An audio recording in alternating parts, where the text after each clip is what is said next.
Drago is a blue dragonfly. He has big transparent wings and loves to fly.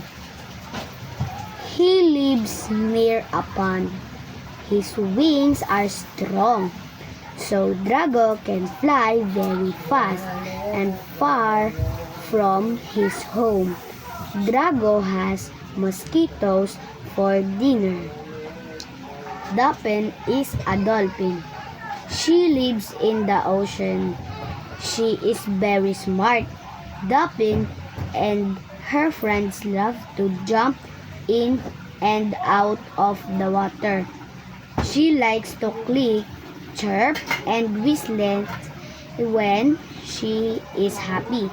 Dapin is a lot of small fish every day. Dodo is an ostrich. He has... Ano? Utay!